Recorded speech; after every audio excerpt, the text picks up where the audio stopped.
तो मैं वेलकम करता हूँ आप सबका अपनी एक नई वीडियो में। तो ये मैंने एक नई चीज स्टार्ट की है कि मतलब दी वॉइस के एपिसोड जो आएंगे मैं उनके अंदर डिटेल्स निकालूंगा। तो वीडियो को शुरू करने से कमेंट में हमें बताइए कि आप लोग दी वॉइस के सीजन को कैसे एंजॉय कर रहे हैं। तो वीडियो को शुरू करने से प्लीज वीडियो को लाइक कर दीजिए, चैनल को सब्सक्राइब कर दीजिए। विदाउट एनी टाइम इस वीडियो को शुरू करते हैं। डिटेल नंबर 1 एपिसोड स्टार्ट होता है रशिया से, जहाँ पे कुछ सोल्जर मेंशन के अंदर अटैक कर रहे होते हैं, किसी को ढूंढ रहे होता है। तब हमें वहाँ पे दिखती है फायर क्रैकर का चिप्स। उस पता चलता है कि वॉट ने पूरी दुनिया में अपनी मर्चेंडाइज को फैला रखा है और उसका बिजनेस भी काफी अच्छा हो जा रहा है। डिटेल नंबर 2 तो लास्ट एपिसोड में सोल्जर पे ऑलमोस्ट बच चुका था, लेकिन एंड होते ही वो एक वापस से उड़ जाता है। तो इस एपिसोड में ये एग्जैक्टली नहीं दिखाया कि रिकवर कैसे हुआ, लेकिन यहाँ पे हम देखते हैं कि उसे फुल पार्डन मिल चुका है। यानी कि यहाँ पे डॉक्यूमेंट्री बनाई है उसको व्हाइट वॉश करने के लिए, झूठ रखने के लिए। एपिसोड 2 में यहाँ पे होमलैंडर डिमांड करता है प्रेसिडेंट से कि सोल्जर बॉय को फुल पार्डन मिलना चाहिए। डिटेल नंबर 3 और इससे पता चलता है कि वो लोग रायन को ढूंढ रहे हैं और रायन ने लास्ट सीजन में ग्रेस वेलरी को मार दिया था और वो भागकर रशिया आ गया था, क्योंकि ना तो उसे बॉयज से मिलना है ना ही अपने बाप से मिलना है। यहाँ पे लेकिन बहुत ही खतरनाक कैरेक्टर डेवलपमेंट हुआ है। पहले रायन लोगों को गलती से मारता था, लेकिन अब वो यहाँ पे इनोसेंट सोल्जर को जान से ही मार रहा है। इसका जो इवल कैरेक्टर आर्क है वो शायद यहाँ पे शुरू हो चुका है। डिटेल नंबर 4 देन यहाँ पे हमें होमलैंडर की मेंटल स्टेज के बारे में और जानने को मिलता है। पिछले एपिसोड में हॉफ हाले वो चिल्लाते तब होमलैंडर की आंखें चमक जाती है, उसका चेहरा चमकता है। यहाँ पे जब कैमरा के फ्लैशेस पड़ रहे होते तो होमलैंडर फिर से एक डिसोरिएंट होता है और उससे मैडलिन की आवाज आती है। इसका मतलब ये है कि तो उसकी मेंटल स्टेट इस वक्त ठीक नहीं है, कभी भी ठीक नहीं होती, लेकिन वो इस वक्त सही में काफी ज्यादा खराब है। डिटेल नंबर 5 सबका ध्यान होता है सोल्जर बॉय के ऊपर, उसको मेडल मिल रहा होता है, लोग उसके लिए चेयर कर रहे होते हैं और हाँ यहाँ पे उसकी वर्शिपिंग चालू होने वाली होती है। तो होमलैंडर को ये चीज बिल्कुल पसंद नहीं आती कि कोई और लैमलाइट ले जाए या फिर लोग किसी और को वर्शिप करें। इस वजह से होमलैंडर बीच में आते सबको बताता है कि वो सोल्जर बॉय का बेटा है। डिटेल नंबर 6 अब यहाँ पे जो स्टॉर्म फ्रंट को मेंशन किया जाता है तो सोल्जर बॉय कहता है कि वो कौन है, तो सिस्टर चीज कहती है कि तुम इसे लिबर्टी के नाम से जानते होगे। और तब सोल्जर बॉय के जो रिएक्शन होता है वो बड़ा अजीब सा होता है, बड़ा सा रिएक्शन होता है। होमलैंडर भी उसको नोटिस करता है। अब द बॉयज के सीजन को इतने सारे चीजें देखिए और अगर स्टॉर्म फ्रंट उसकी मां निकलती है तो बड़ा मजा आ जाएगा। डिटेल नंबर 7 इस एपिसोड में सिस्टर सेज हमें बताती है कि कंपाउंड वी वाले सुपर हीरोज वाले मॉडर्न डे वाले सुपर हीरोज है, उन पर वायरस इम्पैक्ट करेगा, लेकिन जिनको V1 मिला है उन पे वायरस कोई असर नहीं कर सकता। जैसा कि हम सबने सोचा था बिल्कुल वैसा ही हो रहा है। जैसे होमलैंडर को पता चला V1 से वो इम्पोर्टल हो जाएगा तो V1 ढूंढने के लिए पीछे निकल जाते हैं। डिटेल नंबर 8 तो अगर V1 नहीं होगा तो होमलैंडर मर जाएगा और ये चीज बहुत ज्यादा सता रही होती है होमलैंडर को, क्योंकि सीजन 3 के एंड में सोल्जर बॉय से कहता है कि योर चीफ नॉक ऑफ। अब ये चीज ये भी सच बन रहा है क्योंकि एक्चुअली में सोल्जर बॉय होमलैंडर से लीग में काफी आगे निकल चुका है, क्योंकि उसका कोई चीज मार ही नहीं सकती। वहाँ पे होमलैंडर अब सोल्जर बॉय के सामने बहुत ज्यादा वीक दिख रहा है। डिटेल नंबर 9 द बॉयज के बाद नया टास्क आ चुका है V1, ताकि वो किमिको स्टारलाइट और अच्छे सुपर हीरोज को बचा सके। स्टैन एगर्ट के पास वो जाते हैं और स्टैन एगर्ट के पास टोल्किन यूनिवर्सिटी के बंकर में लेके जाते हैं। वहाँ पे उनको मिलता है ट्रांसलेशन का बेटा मैवरिक। ट्रांसलेटर वही बंदा है जिसको यूवी ने सीजन 1 में मार दिया था। और कमाल की बात यह कि यूवी ने सिर्फ मैवरिक ही नहीं बल्कि खुद के बाप को भी मारा था, और जिसको वो आगे जाके एपिसोड में मेंशन भी करता है। डिटेल नंबर 10 जब द बॉयज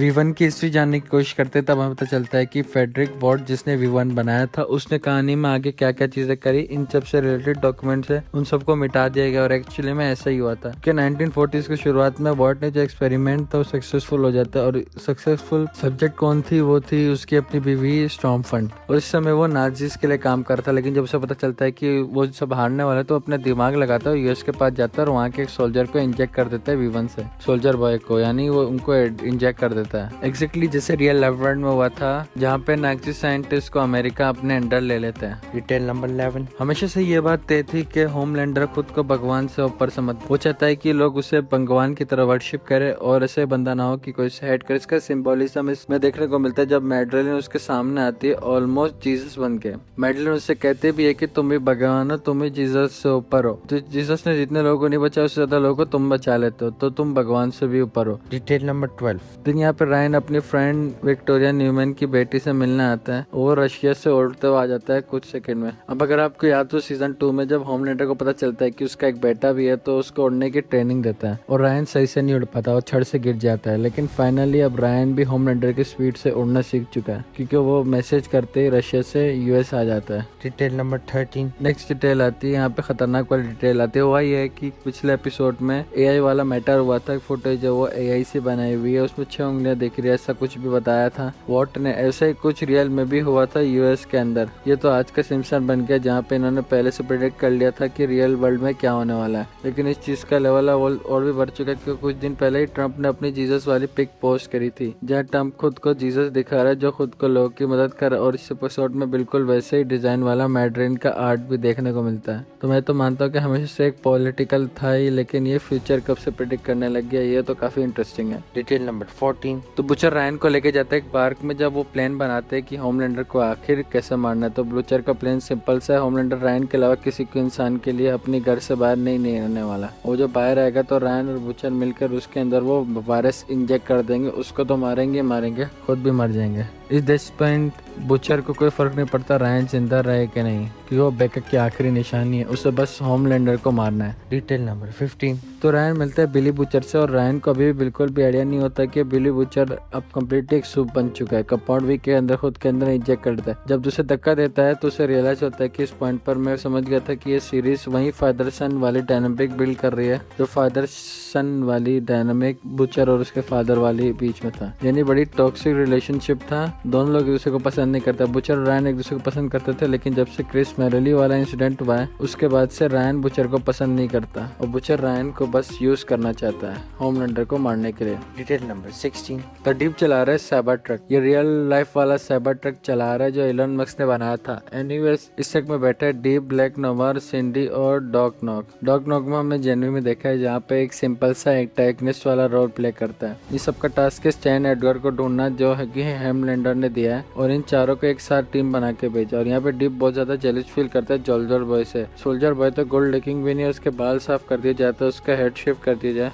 तो वो गैस सेलर लगेगा। मेरे ख्याल से एक काफी अच्छी डिटेल है। हाल फिलहाल जब Hindustan time soldier boy Homelander ने इंटरव्यू दिया था इंडियन स्टार और जेन से निकलने, तो वहाँ पर भी एक ऐसा मीम दिखाया गया था कैसे एक बार्बर शॉप जो इंडिया में वो सोल्जर बॉय के हेड को सेव करके फोटोशॉप करके अपनी शॉप का प्रमोशन कर रहा है। Detail number 17। तो एक्चुअली में होमलैंडर ने डीप को नहीं भेजा था, इन 3 लोगों को भेजा था। डीप को यहाँ पे ब्लैक नोवा लेके आता है। यहाँ पे डीप मेंशन भी करता है thank for tagging me alone, I need a win. पिछले एपिसोड में होमलैंडर को डिसअपॉइंट किया था और पेंट में जो उसने किया था वो तो अलग ही बात है। इस एपिसोड के एंड में इस चीज का फायदा उठाता है जहाँ पे वो स्टैन एडगर को पकड़ने के बाद में वो बैक नवार को गाड़ी से बाहर फेंक देता है, खुद लेके चल जाता है सारा का सारा क्रेडिट लेने के लिए। Detail number 18। तो जब डीप सैंडी से पूछता है कि तुम्हारी क्या कहानी है तो अपनी कहानी बताती है बड़े ही स्टाइलिश वे में। तो यहाँ पे मेंशन करती है मॉर्क और मैमलिन को। तो एलियन मॉर्क की स्टोरी है जो प्लेनेट ओर्ट से स्पेसशिप से अर्थ में आता है और उसका मिशन होता है ह्यूमन को स्टडी करना। वो एक लड़के के साथ रहने लगता है और वीडियन एलियन चीजों की थ्रू एलियन लाइफ को समझने की कोशिश करता है, तो फनी सिचुएशन भी क्रिएट करता था। Detail number 19। बुचर रायन से बात करता है, उसकी पॉकेट में ट्रैकर डाल देता ताकि वो पता कर पाए कि वो रायन कहाँ पे जा रहा है। और जब रायन बुचर से पूछता है उसके पिता के बारे में तो पिता फाइनली कंफर्म करता है कि उसने पिता को मार दिया है। बुचर यहाँ पे बड़ी सही टाइमिंग पे ही बता रहा है क्योंकि वो खुद चाहता है कि रायन अपने पिता को भी मारे। Detail number 20। बुचर ने बड़े खतरनाक गेम खेला है। विक्टोरिया न्यूमन को मार दिया, लेकिन उसने पति समीर शाह को ये नहीं बताया कि उसकी बेटी जिंदा है और उसकी बेटी को ये नहीं बताया कि उसका बाप जिंदा है और वो उसको बाप को यूज कर रहा है वायरस को डेवलप करने में। जोई बिली बुचर को ढूंढते हुए लैब में आ जाती है और उसको वहाँ पे समीर शाह मिल जाता है। देखने में आ जाता है एक एक करके बुचर के सारे प्लान फेल हो रहे हैं। वायरस V1 वाले साहब वायरस में काम नहीं कर रहा और समीर शाह भी भाग चुका जिसको वायरस बनाना आता था। Detail number 21। तो ऐसा लगता है कि सीजन में जो बुचर वाला कैरेक्टर है वो काफी ज्यादा नेगेटिव शेयर में जाने लगा है। जब से उसने कंपाउंड वी लिया है वो बुचर ऐसा फील होता है कि वो अपने कंट्रोल का हो चुका है और कैंसर से कंट्रोल करता है। और इसी में जब उसे पता चलता है किमोर फेंचिक ने समीर शाह को जाने दिया, किमोर को अटैक करने वाला होता है और वो नहीं उसका कैंसर अटैक करने वाला था। जो डीप की टीम होती है स्टैन एडगर के बंकर को ढूंढती है और बॉयज को अटैक कर देते हैं। इसमें यूवी और ट्रांसल्यूशन के बेटे में बहुत जगह जबरदस्त फाइट होती है क्योंकि ट्रांसल्यूशन का बेटा जान चुका है कि होमलैंडर ने नहीं ह्यूवी ने मारा था। Detail number 22। अब यहाँ पे सिंडी आती है यूनी को मारने, लेकिन उसे नहीं पता होता कि ट्रांसल्यूसेंट भी वहीं पे मौजूद है, मैवरिक भी वहाँ पे मौजूद है और यूवी के सामने खड़ा है और वहाँ पे गलती से मैवरिक को ब्लास्ट कर देते और यहाँ पे बढ़िया पैरेलल सेट हो जाता है। वैसे ही लगा होता है यूवी के ऊपर ब्लड जैसे पहले सीजन में उसके बाप का लगा था, वैसे ही सेम उसके बेटे का भी लग जाता है खून उसके ऊपर। Detail number 23। काफी अजीब चीज है, सोशल मीडिया पे चले थे, जो बहुत ज्यादा वियर्ड है। बहुत सारे लोग डिबेट करते रहते थे क्या होमलैंडर ने बेगटा के साथ गलत किया था, जहाँ उन दोनों का अफेयर था। तो कॉमिक में तो कोई अफेयर नहीं था, होमलैंडर ने लिटरली बहुत ज्यादा गलत किया था। और ये चीज यहाँ पे भी कंफर्म हो जाती है जो कि होमलैंडर ने उसके साथ गलत किया था। कि जब रायन होमलैंडर से पूछता है कि मतलब उसने गलत किया था कि नहीं, तो होमलैंडर की दिल की धड़कन तेज हो जाती है और ये चीज रायन रियलाइज कर देता है और अपनी सुपर पावर यूज करके। Detail number 24। होमलैंडर जम के धुलाई करता है रायन की, उसको समझाने की कोशिश करता है और ये मोमेंट बहुत ज्यादा सिमिलर था इनविंसिबल के थिंक मार्क मोमेंट से, जहां ओमनी मैन अपने बेटे को बहुत बुरी तरीके से पीटता है। एपिसोड 1 से लेके अब तक बहुत सारी चीजें सेटअप करी जा चुकी हैं होमलैंडर से रिलेटेड। तभी बार बार बता रहे हैं शायद से कि होमलैंडर का एंड कैसा होगा। तभी कहा जाता है उसकी पावर खत्म हो जाएगी, जैसे एड्रियन ने कहा था। या कभी हम देखते हैं उसका होमलैंडर का पोस्टर वो बीच से कट जाता है, स्प्लिट हो जाता है, यानी